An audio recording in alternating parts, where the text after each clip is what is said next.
Hey, what's going on, everyone? Matthew back here in the game room for episode number 3 today. And this video is going to be in reference to the theonejruggs79 on eBay.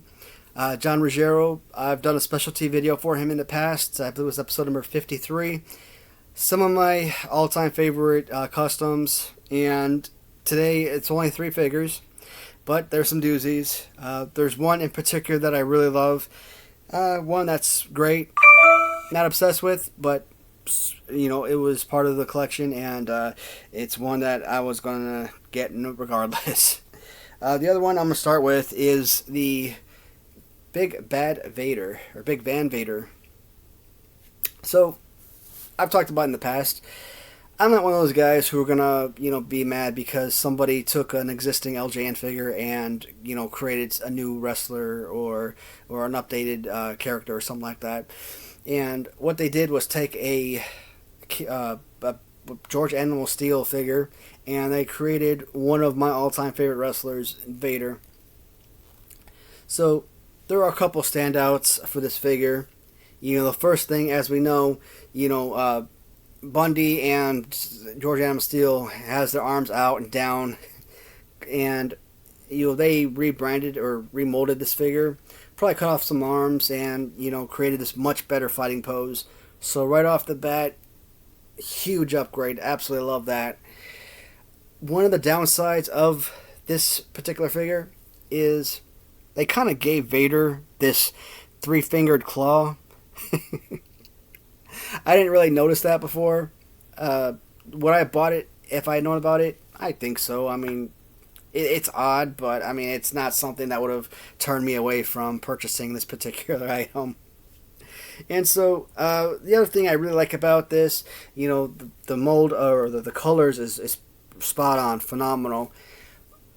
My only recommendation, I would have loved if they kind of created like some kind of cast or something to for her first facial mask to put it over his head.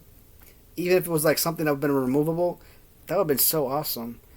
But, it's a paint job, and I think they did a really good job with it. Who I wouldn't have had Vader otherwise, so I'm glad I picked this one up. He's been sitting on John's listings for a while, and there are a number of figures that he listed at the same time, and this was one of them. And I really wanted them, but I kept holding off on it, and you know what? I'm constantly buying other things, so why would I not show John Ruggiero, some love and purchase some more of his figures? I have already an extensive collection as it is, so why not get some more to add to that great collection?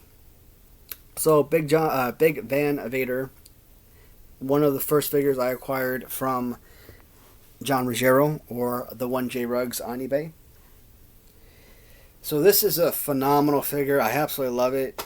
What they did was take a Iron Sheik, and generally I don't really think of Iron Sheik as a great figure to mold after, to create other figures, but you can't deny the absolute beauty and artistry of this figure, and it is a Rick Steiner.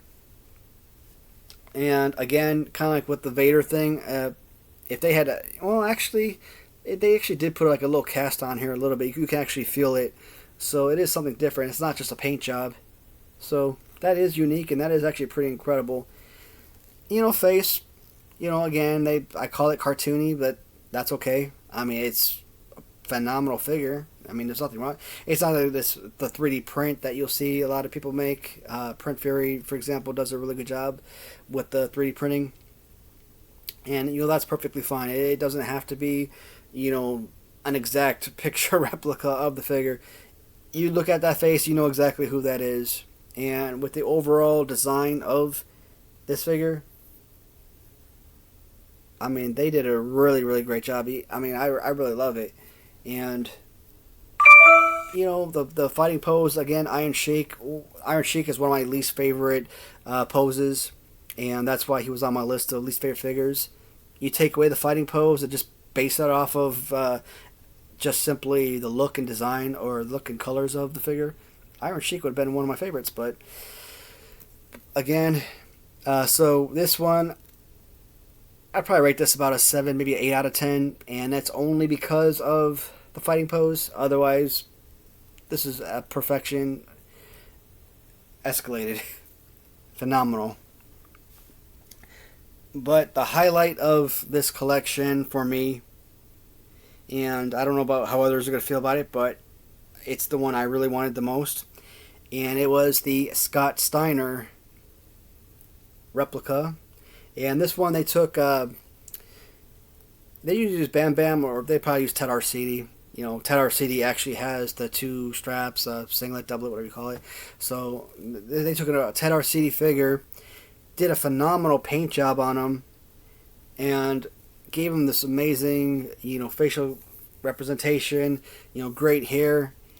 And it's just, again, like I said, this is the highlight of the collection. Now, you couldn't get one without getting both of them, and let's be honest, if I was getting one or the other, they were both coming. I wasn't going to let them go. To have the Steiner brothers as LJN, that is phenomenal. And other than the arms, like the arm on this, I think these are actually playable if you wanted to. Now, nobody's playing with these. They're going to sit on a shelf. They're going to look great.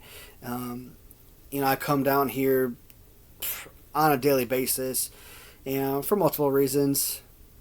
Sometimes it might be as simple as, hey, I just want to take a look at the collections, put a smile on my face, because, looking at what I've acquired, looking at the different lines, looking at the different artists and their amazing talent, it just makes me so happy. So we're at about a little under 7 minutes right now, and I don't want this to be a super short video, so I'm going to talk a little bit more about some other things. And I haven't done a Q&A video in a while, so my goal was to kind of create some different videos, not just simply wrestling related. I wanted to do a weekly Q&A session, basically. I wanted to kind of poke fun at myself and make videos pertaining to, I don't want to swear, so I'm going to say, I always say stuff the idiot husband says. When you look those videos up, it'll be like SH double exclamation point. Then I was like, dig in and kind of make fun of my wife a little bit, stuff my wife says. And I like those videos. I got some enjoyment from them, but I kind of feel like I'm not the best storyteller in the world. So I don't feel like I was doing those videos justice. And because I don't think I was actually relaying those stories, because they were great stories and they're very, really humorous. But again, I just don't think that I was relaying those stories as well as they should have been. So even though I haven't fully given up on those two topics per se, I just don't see myself making any in the short term. Maybe eventually I'll get back into it, but. And that's kind of one of the reasons why I went on hiatus, only put out like 2 videos over like a 5-week period, is because, I moved away from those videos. I moved away from the Q&A. But just to answer a couple questions, and that's another reason I haven't received a lot of questions, so I haven't really been able to really put a video together to especially talk about, particular questions. One question that was asked of me, and I'll discuss it briefly. So the question was, I talk about my eBay or selling on eBay often enough. Why don't I ever put up my listing, or why don't I give the link or give my screen name for eBay on here? And I do that intentionally. Now, obviously, I would love for people who watch this video to go and look at my store. I think I got some amazing things. But at the same time, I always feel like by doing that, I'm advertising my store and not necessarily wanting to, make a fun video about, the collections.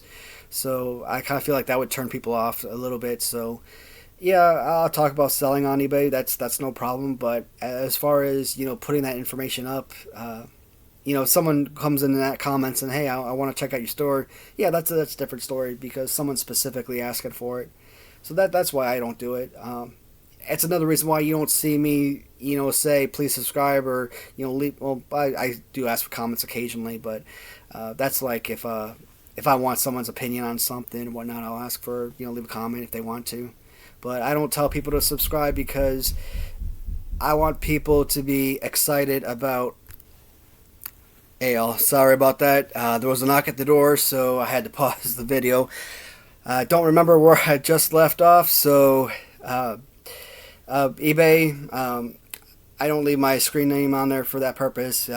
If people want to ask me for it, or if somebody wants to subscribe, I want them to do it because they enjoy these videos, because they're fans of the different lines, different figures, and they have that interest. So, do I want people to subscribe? Absolutely.